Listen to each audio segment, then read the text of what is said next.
the western province of Zambia. Our life here is quite remote and removed from life in the capital city of Lusaka. In fact, we have a saying, "Luslia lazy," which means we have been abandoned. Most of us know that feeling all too well. This hillside in the town of Mongu borders the eastern edge of the Zambezi River's vast floodplain. Right now, in the dry season, you can only see the small canal tracing through this landscape, making its way back to the main river. The water is low, but as the rains come, these great floodplains, as far as the eye can see, are covered with water. Everything changes, and many of us, beyond the river, become, for many months, even more isolated than we already are. Our survival follows the Zambezi River, where much of our commerce is driven by fishing. Small villages spring up at the river's edge to simplify commerce. The rest of us grow maize, cashew nuts, or raise cattle. While life here may seem simple, it has great challenges. Among them is a darkness in the land.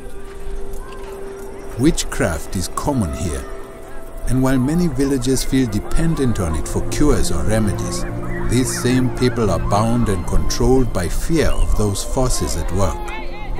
Well, that is before the word came. Jesus. We had heard his name and great stories of him, and at the hearing many of us also believed.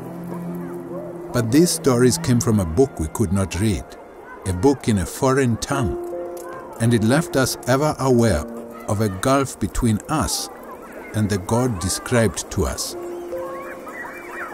We began to question, is Jesus really the God of our people?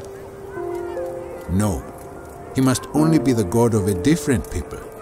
Others can pray to him, but we cannot. For God cannot understand our language, and we don't understand their songs. That was our reality, one which lacked relationship and only reinforced our sense of abandonment. By God's word, in our heart language, changed everything as we know it. It painted a new picture and awareness of who God is. It opened the door for a relationship we didn't know was possible. Our mindset for life around us began to change. Where we walked in fear of witch doctors, we came to understand the authority we have over that darkness. Where the songs were not the songs of our heart, we now, in our heart language, write and worship this great God we have come to know and love. At this point, we treasure and savor the one book we have, the Gospel of Luke, but it has stirred a deep craving for more. And now, translation of the book of Acts is underway. Representatives from each language group here in the Western Province are participating in this process, working closely hand in hand with translation consultants from the seed company. We are all going to great lengths to see this work finished, for in so many ways, this represents the depth and breadth of our journey with Christ. We can't wait to breathe in the life, love, and power that every translated word carries, and then carry it to the most remote and unreached areas. The life and power of God's word is penetrating hearts. Even the dark hearts of some witch doctors have been illuminated by truth. And the ones who have yet to surrender to Christ have begun to fear Jesus' authority in which we walk. Where we were once afraid to prosper, threatened by curses of envious neighbors, we now walk in boldness, thanking God for his provision as he miraculously grows and prospers our villages.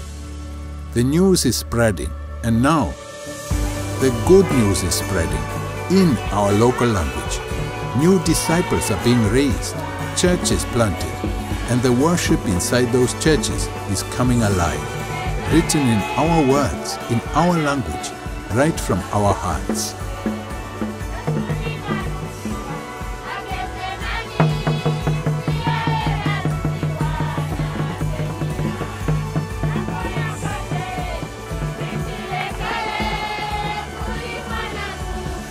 Our location may still be remote, but the call of taking God's word to every tribe and every nation, it reached us.